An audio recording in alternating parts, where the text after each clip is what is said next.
everybody knew, like, Star Trek wanted the music for Star Trek, for this version of Star Trek, wanted to be, or they wanted it to be, what you think Star Trek music should be, which is certainly more like the movies than a lot of the last television shows.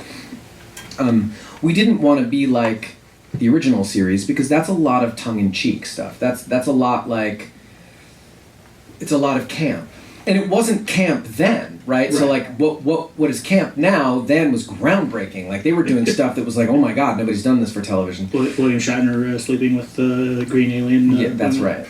Not just that though, but the way they were doing the music and like what the music was doing was pretty groundbreaking at the time.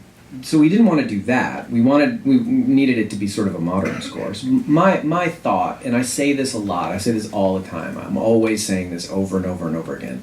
I don't like to score the action, what I'm seeing on screen. I always want to score what the characters are feeling, right? That's way more important to me, because if the audience can't see what's happening, then the filmmaker has done something incredibly wrong, right? Like, if it's action, it's action. I don't need to score the guy picking up the gun, because the guy's picking up a gun. It's not, you know, the guy's picking up a gun.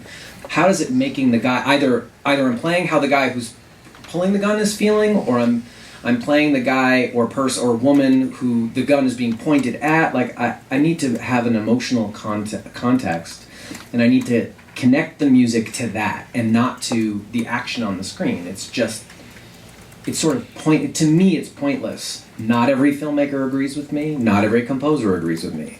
But I went in and I had this conversation, and I was like, look, I know there are going to be these big action sequences, so I know I'm going to have to do some swashbuckling type adventure music, because that's what we are. And I'm not suggesting that we don't do that, but in some way, I have to try to connect all of that to a singular voice, a singular feeling. If I don't do that, I'm not connected to it. And then you're not going to get what you want from me.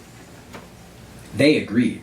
They thought that was a great idea. They think, like, oh, okay, we don't want action music for action music's sake. We want an emotional, grounded connection to the characters, because what they really wanted to do is they wanted to change the way they were telling the story from one captain of the ship being the star, and it's all about the ship. But in this case, it's all about the crew and how the crew is and what the crew is to each other. So I was always needing to connect character to character, or to the entire emotion of the crew, or some emotional context between everybody, or between one person and another, or one singular person.